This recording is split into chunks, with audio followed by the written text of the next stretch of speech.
What's up, what's up, what's up? It's your boy Tyler, aka TJ, your freshman biology major from Dallas, Texas, and it is an honor and privilege to be here again, y'all. Today, we're going to be shifting gears a little bit and talking about the color of money.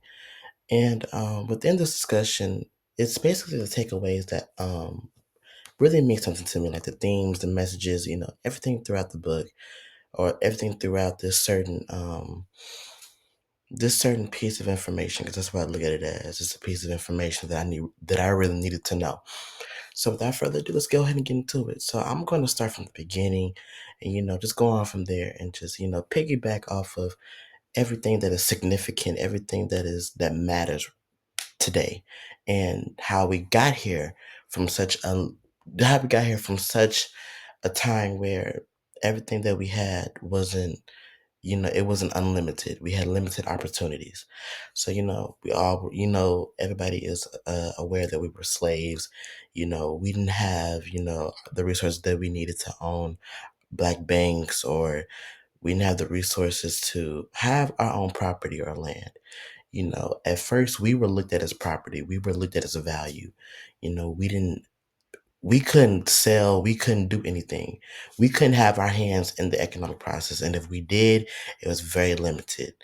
Everything was ran by masses, everything was ran by the US economy or the US government. But it's crazy how we couldn't do anything in the economic community, but we were the reason why the economy was consistently growing. It was increasingly growing every day because of us. And that was because we were looked at as property. I remember there was a list that I saw one day, and it really showed, the profit of it had the slave name, their value, where they're from, their male, their age, everything. We were sold by our height, our color, our looks, our strength, everything, our ability to sing, our ability to play instruments, just different things that white people saw fit for us, or they saw for their own entertainment. Uh, even though picking cotton was one of those assets that white people benefited off of, we had other attributes such as making music, our looks, everything such as that helped with the profit and helped the economy go extensively. That continued to grow the economy. You know, we were. It was to the point where sales were 1.2 million, 1.2 billion. That's how much profit and that's how much value we had. But it's crazy how we had um it's crazy how we had a profit on one another. It made no sense. It's like you're selling me for a price because you think I'm a piece of property. That's the crazy thing about it. It's like, wow, I'm more than just a piece of property. So yes. Um which leads into my next point. Um the creation of black banks. Now that's the book. This is really what was the main focus, is the progression of black people through the economy, through this racist, the systemic injustice. It was about just how we were able to get to a point where we were able to survive for ourselves and live on our own. Um, we can thank Freedman Harmon, the Freedman Harmon, the Freedman. I'm sorry, the Freedman Harmon Savings Bank that was signed March 15th, 1865. I know I got that right.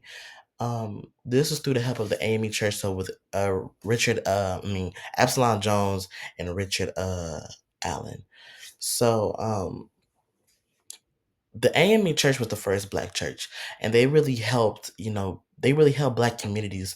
They put their profit, they put donations towards black communities, towards other black churches, towards other just black organizations.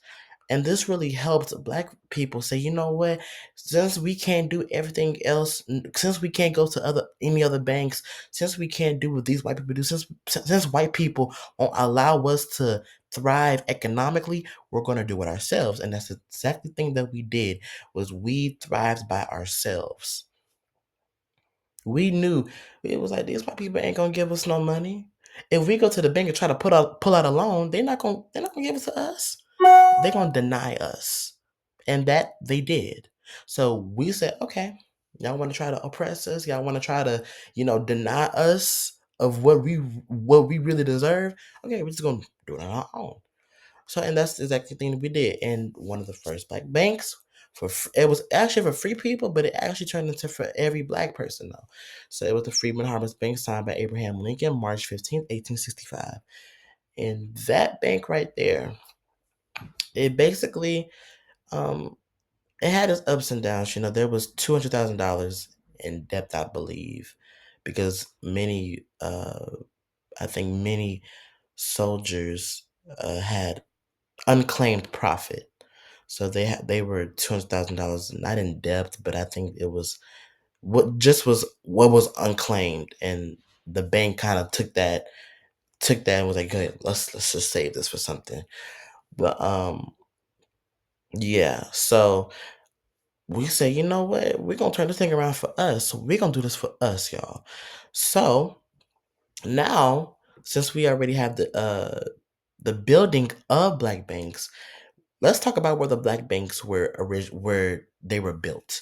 So, as you know, you have black banks. So when it was said that any time that you see a black bank, it was either in the ghetto or it was either just in a place filled with the place where it was filled most of a black population. Excuse me, but yes, anytime that you saw a black bank, it was mainly around a black population or black community, and this helped with the thriving of black businesses because you have more black people continuously trying to invest and continuously trying to upstart black business, literally black businesses.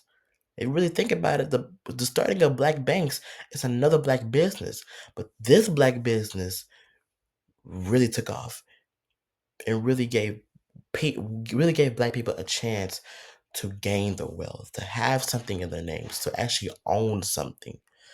Um, even though that we didn't have anything, even though we didn't gain everything that we needed, or gain everything that we wanted, or gain anything that was necessary for us, we were still able to make an impact, and we were still able to get our money's worth, even though it was continuously trying to be taken away from white folk. Um, then you have those leaders such as W.E.B. Du Bois and Booker T. Washington. W.E.B. Du Bois. These two leaders both promoted the progression of blacks in economy. However, they both had two different views, though. While they were both focused on progression, one, such as W.E. Du Bois, felt like equality within white people was needed for the economy, and then and then Booker T. Washington felt that he was like, no, he was like, I think we need to be separate. We need to be kept separate. Our economies work better when they're separate. If they want to give us money for certain things, and they can go ahead and do it. But other than that, it was like, nah, we're not on the same page, bro. but that's how it was. It was so bad to the point we were conflicted where either if we should be together or we should not. It was like, okay, what's going on? Should we bond with these people or should we not? But just seeing how they were still able to make a way, even though white people didn't have our best interests, even though we still progressed on, even though we had different beliefs, we were still able to make it. Um, but then this leads me to my last point, which is what would happen if white people had, if they had continued to, you know, not dehumanize us, what would happen if they continued to, deny our right to the banks? Well, this all goes back to the moment of slavery, where we were denied everything. If we were still denied everything right now, When I tell you we would be building banks left and right, it's not even funny. Friedman's Bank, sorry. Friedman's Bank was that number one thing that said, you know what? With the help of Frederick Douglass, I forgot to put that in there.